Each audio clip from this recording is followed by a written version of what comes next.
నమస్తే welcome to four sides TV.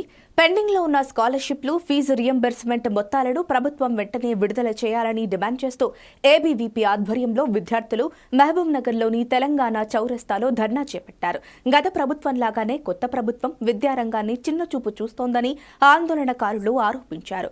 Scholarships fee reimbursement బకాయిలు 5,300 కోట్లకు చేరాయని చెప్పారు.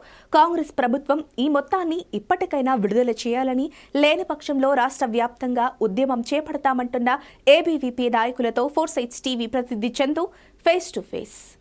ప్రభుత్వ పాఠశాలలో అదేవిధంగా కళాశాలలో ఉన్నటువంటి స్కాలర్షిప్ను వెంబడి విడుదల చేయాలంటూ మహబూబ్నగర్ జిల్లా కేంద్రంలో తెలంగాణ చౌరస్తాలో ధర్నా చేపట్టారు విద్యార్థులు. ప్రస్తుతం మనం ధర్నా దగ్గర ఉన్నారు అని చెప్పండి, ఏంటి మీ యొక్క ధర్నా యొక్క ముఖ్య ఉద్దేశం? అఖిల భారత విద్యార్థి పరిషత్ రాష్ట్ర శాఖ పిలుపు మేరకు ఈరోజు పాలమూరు నగరం నడిబొడ్డున ధర్నా చేయడం జరుగుతుంది. ముఖ్య ఉద్దేశం పెండింగ్లో ఉన్నటువంటి 5,300 కోట్ల స్కాలర్షిప్స్ వెంటనే విడుదల చేయాలి. గవర్నమెంట్ క్యాంపస్లలో మౌలిక సదుపాయాలు వెంటనే కల్పించాలి. అదేవిధంగా ఎస్సీ, ఎస్టీ, బీసీ, మైనార్టీ గురుకుల హాస్టళ్లలో పర్యటన చేసి వెంటనే స్థానికంగా ఉన్నటువంటి సమస్యలు వెంటనే పరిష్కరించాల్సిందిగా ఈ సందర్భంగా మేము డిమాండ్ చేస్తూ ఉన్నాం. ముఖ్యంగా ఎన్ని సంవత్సరాల నుండి పెండింగ్లో ఉన్నాయి, ఎంత బడ్జెట్ విడుదల చేయాల్సి వస్తుంది?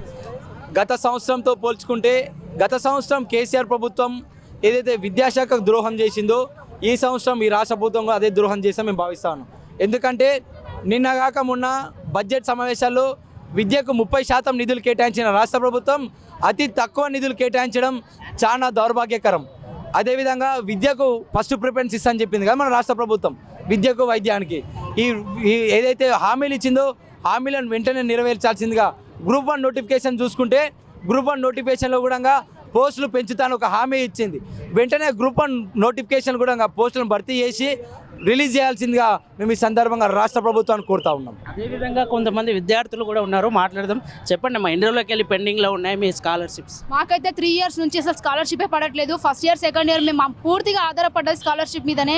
అది లేకపోతే మేము ఎలా కాలేజ్కి వెళ్ళడం, మా పేరెంట్స్ ఏమో లాంగ్ డిస్టెన్స్ ఉండడం వల్ల ఫ్రీ బస్ పెట్టడం మంచిగా ఉంది, కానీ ఇలా మాకు ఆర్థికంగా ఇబ్బంది ఉండడం వల్ల స్కాలర్షిప్ వెంటనే డిక్లేర్ చేయాలని ప్రభుత్వాన్ని కోరుకుంటున్నాం. మా విద్యార్థుల పక్షాన అన్నవాళ్ళు ఏబీవీపీ వాళ్ళు ఎంతో కష్టపడుతున్నారు. వాళ్ళకి ఇంకా పెద్ద ఎత్తున మా సహాయాన్ని అందిస్తామని మనస్ఫూర్తిగా కోరుకుంటున్నాను. Thank you. ఇది మొత్తానికి ఏదైతే ఉన్నటువంటి గత కొన్ని సంవత్సరాలు ఉన్నటువంటి స్కాలర్షిప్ను విడుదల చేయాలి. అదేవిధంగా రాష్ట్రంలో కొత్తగా ఏర్పడినటువంటి ప్రభుత్వం విద్యకు పెద్దపీట వేసినామని చెప్తున్న పరిస్థితి.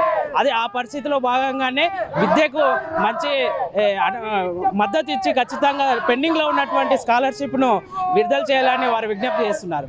ఇది ఇక్కడ తాజా పరిస్థితి.